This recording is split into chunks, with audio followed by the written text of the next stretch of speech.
everyone, it's Shel C from PaperOcotilloStudio, and today I'm sharing with you another altered shipping tag for the event that we're having in our Art Joy of Sharing art community on Facebook. It's called Abstract August or AJOS Abstract August. You can make any type of abstract art and post it using that hashtag.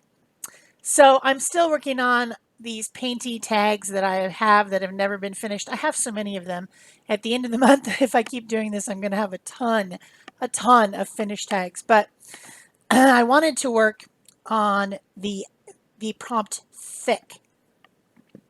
And I first thought I would do some contrasting thick and thin lines or something like that. But then I thought when I saw this tag that was in the stack, which has already some thick medium attached to it, that I would do thick medium to make a textured surface that's really thick and heavy, and that would meet the thick prompt. So this tag already has heavy gesso on it. I can tell that it's been put on there in some sort of a layer, let dry, and then I put some acrylic ink or something over it to see how the ink or whatever, I don't remember, this is a long time ago, whatever medium it was, would sink into the cracks and crevices and make an interesting pattern. So this was an experimental tag that never got finished. So I decided to put some more layers to make it even thicker with this super heavy gesso. This is the Liquitex product. I'm sure that other companies also have a super heavy gesso, but it's got to be something that's dense and thick and hard. Gesso, it has the properties of kind of almost like a plaster of Paris, where when it's dry, it's even sandable. You can sand it. So I was thinking about that, and I was thinking about it looked like, I mean, I just slapped some on there to begin with, but it looked like it was going to be like a half of a, like maybe a peony flower or something. So I continued that theme, and I'm applying the petals, the swoops, with a palette knife and trying to be neater than I was on the first layer because it was just an experiment on the first layers. I was just slapping it on there and calling it good. But it was very raised and textured. It did have an interesting texture, so I thought that that would be cool. So I put the heavy gesso out on a palette, and then I'm like kind of scraping it up using a pushing and then lifting motion so that I have a bead of it on the end of the knife.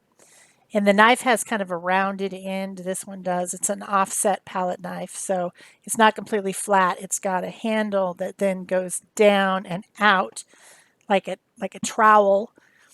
And that's the best kind of thing to use for this, whether it's a smaller one or a different, more rounded shape. I have another one that has a very round end. And I'll put those links below the video so that you can see the palette knife set that I bought a long time ago. It's not expensive. There's maybe 5 or 6 knives in it. It costs like $7 or something on Amazon. And it's fun to do with paint and to do with gesso and to do with molding paste and make all kinds of interesting raised patterns. Also, you can, of course, use it to apply paste through a stencil, which is one of my favorite things to do. I just love to put molding paste through a stencil and then put different mediums over the top to make it sink down into the crevices and dark in some places and light in other places. Just love that. So then I was looking for this silicone tipped tool that I have somewhere. I have a set of them and I couldn't find it because I wanted to make the petals have a more defined shape. And so I decided to try a stiff brush.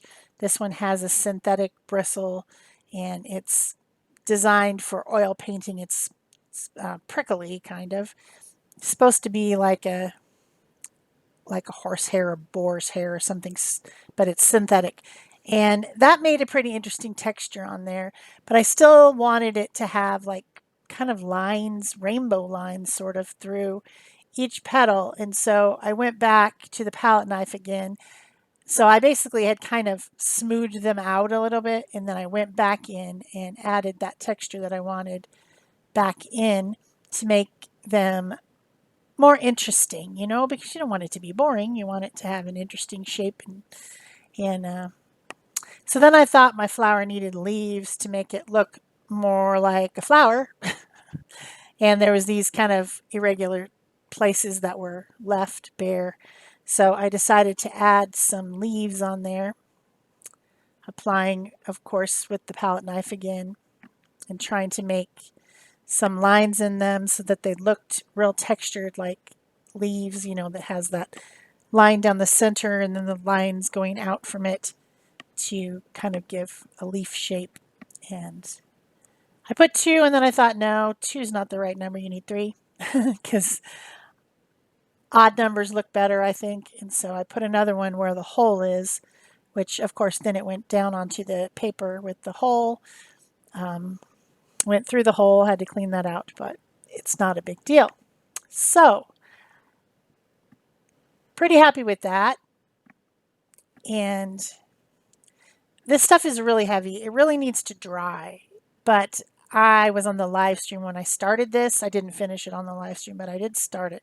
So I knew that I wanted to start applying color, and I needed it to be the skin on the top to be dry enough that I could apply the color. So I used a heat tool, but if I were to touch it, it's squishy, you know, but the skin over the top of it is dry enough.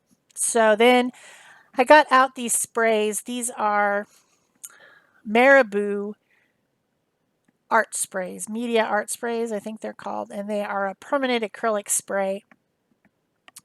So I wanted to use something permanent, and I put water on there while it was still wet to kind of get it to smush down in and you know, get into the cracks and crevices like I like. I just try not to get these more bright colors on the leaves. So I covered up the leaves there with my baby wipe, but it wasn't completely 100% effective. I still got a little bit of those warm colors onto my leaves. I used Flamingo, I used Chili, and then I went next with, I wanted to put some of the orange on there. I think it's called tangerine or something, mandarin or tangerine. Wouldn't spray. You know, this is the thing with sprays, is that the sprayers get gunked up. Even how, no matter how careful you are, the sprayers get gunked up. So annoying. So I decided to switch to a different color. First I'm trying the orange, not spraying. Dang it. So then I was looking for a different color. You know, and I figured out, oh, I could just apply it by using the little plastic straw on the inside. I do this with a lot of my sprayers because they need to be like, I need to take them and maybe soak them in something. I don't know. I was looking for my little pin. I have like a straight pin that I stick into the nozzle and try to clean it out, and it seems to have disappeared off my desk. So I need to get another straight pin from the sewing box. So I just used the plastic straw and applied it that way. And I did the tangerine color, and then I think I came back in with some more of that flamingo. I'm just using a lot of different colors because I want it to be really vibrant and interesting, and I think that adding more colors makes it more interesting. So then I'm looking for green, and I need to put some sort of colors onto the leaves. I found a purple. Can't remember what the color that is, what the name of it is. I'll look at all of them, and I'll put the links below the video so that you can find all the colors, and you know, like that, if you're looking for these sprays. They are nice in that they don't run after they're dry, but just like every spray that I've ever found ever anywhere, they gunk up. Doesn't matter if it's Tattered Angels, doesn't matter if it's Dilutions, it doesn't matter if it's Distress Oxide sprays. Every single spray that I have eventually gets something in it and dries and then I can't spray with it anymore. So, grr, it makes me annoyed. According to Seth Apter, his new Eyes Ink dye sprays do not clog. I'm tempted to get them just so that I can prove it wrong. That's mean, isn't it? So then I was getting a lot of puddles, so I did slurp up some of it with my baby wipe. I put some yellow on. I think that one's called lemon, probably. Um, and then I found this other one that's called plum, and I didn't realize this one is a dark, dark color. And when I put that on with the straw, it looked cool. I started to really be happy with how this was coming out when I put that darkest color on there, just in, around the edges and in the crevices, and it looks really cool after that. Happy, happy, happy. I got a little bit of a blob and had to blob it up, and my underpaper is getting really gross. I was trying to keep my underpaper clean, so I put another piece of paper because I knew I was going to make a big wet sloppy mess, and that piece probably needs to be retired because you're looking at it, it looks hard to see what's going on because of all that other color and pattern underneath. So I should have moved that out of the way. But anyway, it soaks up everything and eventually becomes a really pretty collage paper. So then I found a couple different colors of green. One of them is called Mint. Not sure what the other one is. And I had already put yellow on the leaves, and then I put that mint color and then the other greenish color, which almost looks kind of like a turquoise. So 3 colors on the leaves, and I'm really liking the way it looks. It looks cool. So I let it dry overnight because I wanted all of that thick gesso to dry so that I could sand it. And that's what I wanted to do. So this is a little sanding block, has a rougher side and a less rough side, and it's designed for doing your fingernails. But if you have some of these in your studio, it's really nice because you can use them for a lot of things. You can sand over the top of your acrylics and over different stuff and make really interesting effects. So I'm cleaning up the edges because there's gesso that's gone over the edges and made them rough. And then I'm also doing a skim over the top, and where things are raised up because it's so thick, I can take the color off the top and make really nice highlights super easily. And then to get rid of the excess dust and everything, I wiped it down with a baby wipe to get all the dust off of it. Dust everywhere from doing that, but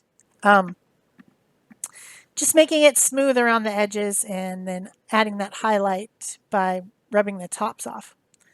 So that's pretty fun. I'm trying to show you there how thick it is and what it looks like. Then I decided to add a little bit of metallic in, and I have this Inca Gold sitting on my desk that I haven't put away yet for like 6 months. It's just sitting there. I haven't put it back in the drawer. I don't know why. So I get some of that and just apply it to some of the tops of those ridges in the areas where that's nice and light. And I do that with my finger. Then I go around the edges of all the card because the card's now been sanded back to manila on the sides. And I want to kind of cover up that manila a little bit.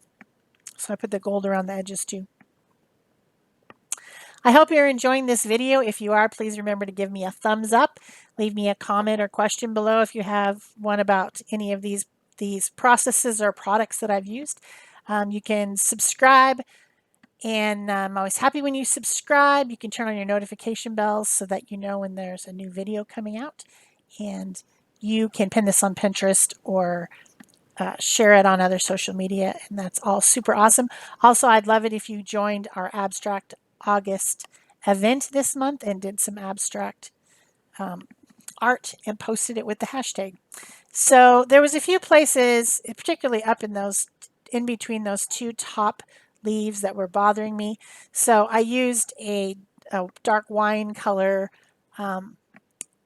pen from Faber-Castell. It's an indie ink pen to just kind of touch up a few places that I thought needed touching up. Then I found a metallic gold paper and used that as my backing for my tag. When I do this, it makes me happy because when I look on the back, it's not all dirty because all these things that I do make things very dirty on the back. That's just how it is. So I glued that on with some tacky glue to make sure it's good and smushed on there because this is kind of bumpy and I wanted it to lay flat. That helps, putting the backing on it helps it lay flat too. And then to finish up, I added some fibers. This is a magenta colored 1-inch organza ribbon, sheer ribbon, and then I added the metallic cord over the top by tying a knot around it to keep the ribbons on instead of pulling it through and pulling it back through like I normally do. I just tied this metallic cord in a very tight square knot to keep the ribbons on, and then I do this thing where I take some of this cord and I fold it back and forth, back and forth, back and forth, and then I lay that over the knot and tie another knot. And it makes kind of a double or triple bow looking thing, which I've been doing that since my card making days. I started doing that back then, and I just think it looks pretty to have a cord bow thing with all the little extra pieces flying off. It looks pretty and whimsical. So that's it for this tag. Thanks. Bye-bye.